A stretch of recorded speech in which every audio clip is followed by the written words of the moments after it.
Hi friends, मैं हूं Keshav Sharma. Kailash Mansarovar road project में मैं एज ए सर्विस इंजीनियर वहां पर पोस्टेड था। इस वीडियो में मैंने उन डिफ़िकल्टीज़ को दिखाने की कोशिश की है जो उस टाइम वहां इंजीनियर्स ने फेस की थी। जैसे कि ये दो एक्सकेवेटर मिलकर इस ड्रिलिंग मशीन को नदी पार करवा रही हैं और इस तरह के काम करते टाइम वहाँ कई बार एक्सकेवेटर्स पलट भी जाते थे, जिस कारण मशीन ऑपरेटर्स की जान बचाना बहुत मुश्किल काम हो जाता था। ये काम इतना रिस्की इसलिए भी हो जाता है क्योंकि नदी में किस जगह पर और कितना गहरा पानी है, ये बात किसी को नहीं पता होती। और इसी के कारण एक दूसरी मशीन यहाँ पर जो काम कर रही थी वो नदी में एक बार पलट भी गई थी।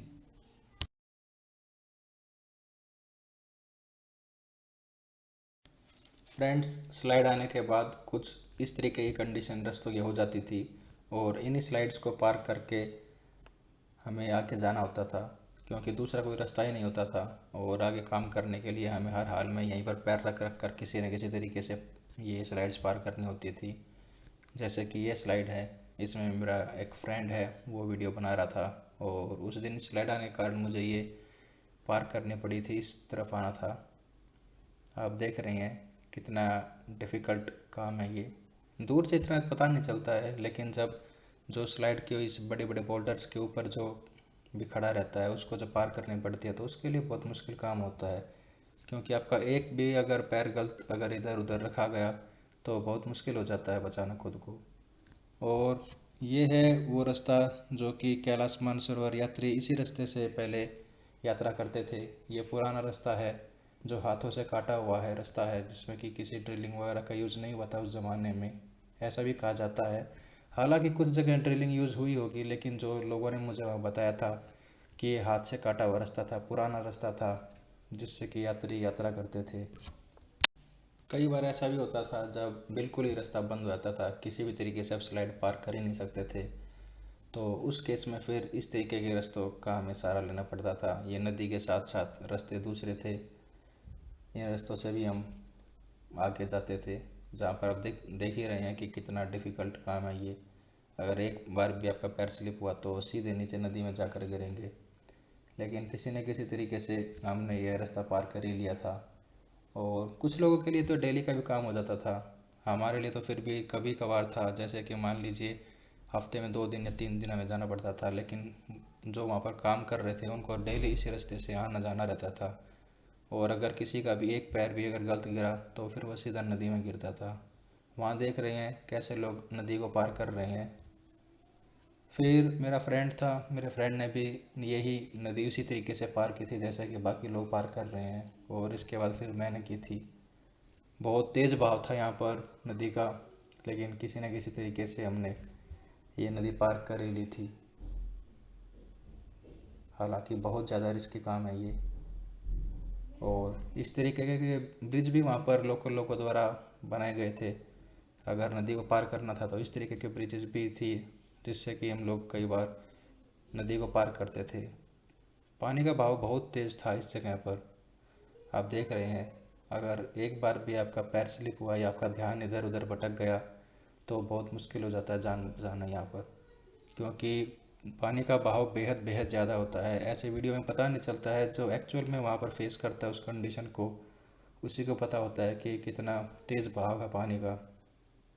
लेकिन किसी न किसी तरीके से ये रास्ते पार करके हम डेली वहाँ पर काम करते थे। अब ये मैं हूँ जो इस ब्रिज को पार कर रहा हूँ, मेरा दोस्त है यहाँ पर, वो वीडियो बना रहा था मेरी। हमारे लिए फिर भी इतना मुश्किल काम इसलिए नहीं था क्योंकि हमें अपनी पीठ पर कोई सामान लेकर नहीं चलना पड़ता था। जो यहाँ डेली काम करते थे, लेबर काम करते थे, उनको इस इन्हीं रास्तों से अपनी पीठ पर वज़न ढो के चलना पड़ता था।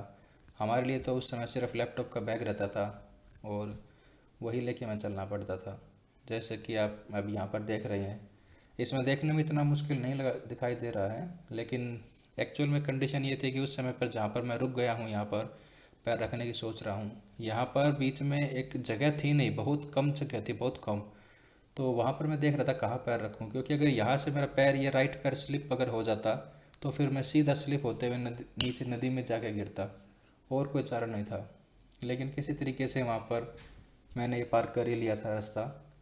हालांकि ये भी था कि मेरे से पहले मेरे फ्रेंड ने पार किया था तो थोड़ा आइडिया हो जाता है उससे कि किस तरीके से पार करना है। उन्होंने मुझे हेल्प भी किया था कि ऐसे ऐसे पार करना।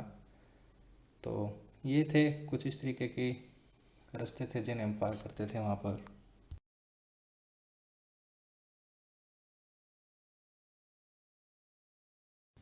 फ्रेंड्स, जब भी इंडियन बॉर्डर के जो पहाड़ हैं वहाँ पर रास्ता बनाना होता है तो इस तरीके से सबसे पहले हमें पहाड़ में ड्रिलिंग करनी होता है। और जब ड्रिलिंग करने के लिए स्पेशल मशीन आई हुई है, ये जैसे आप देख रहे हैं, ये स्पेशल फिनलैंड कंट्री की मशीन है, सैंडविक कंपनी है। सैंडविक कंपनी की मशीन थी ये जो वहाँ ड्रिलिंग कर रही थी। ऑटोमेटिक ड्रिलिंग मशीन है ये, और जिससे कि ऑपरेटर दूर से ही काम कर लेता था इस मशीन से, इसके पास जाने की ज़रूरत नहीं रहती थी। तो सबसे पहला काम जब भी रोड बनाते हैं तो उसमें यही रहता है कि सबसे पहले आपको रॉक में ड्रिलिंग करनी होती है। अब जैसे आप देख रहे हैं, एक तरफ मशीन ड्रिलिंग कर रही है और साथ में ये जो हेल्पर्स हैं या फिर जो लेबर है, लेबर यहाँ पर बारूद भर रही है होल्स के अंदर। ये देखिए स्टिक से कैसे अंदर डाल रही है। और उसके बाद ये सेकंड बंच होल में गया, उसके बाद थर्ड बंच, अब ये होल में। तो इस तरीके से लेबर्स वहाँ पर या जो हेल्पर रहते थे वे हेल्प भी करते थे, वहाँ बारूद भरते थे। बारूद भरने के बाद उसको पैक कर दिया जाता था। ये कुछ कंडीशंस हैं जहाँ पर ये मशीन काम कर रही थी। इतनी डेंजरस कंडीशन में वहाँ पर काम करती थी मशीन। ये वही कुछ पिक्चर्स दिखाई गई है, जैसे कि यहाँ पर लेफ्ट हैंड में इंडिया है, राइट हैंड में नेपाल है।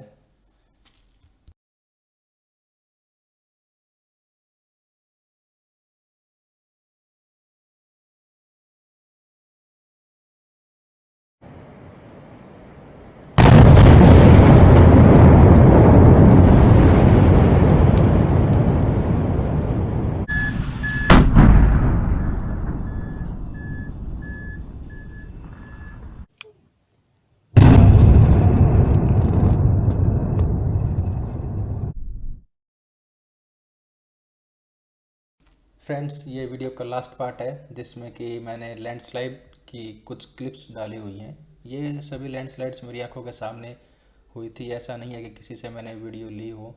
तो वहाँ पर मैं जब काम कर रहा था मैंने देखा था कई बार ऐसे ऐसे केस हुए थे कि आप 1-2 मिनट पहले इधर पार हुए हैं और तुरंत लैंडस्लाइड हो जाए। तो आप खुद आइडिया लगाइए कितनी डेंजरस होती हैं लैंडस्लाइड्स। एक बार आप देखिए इनको।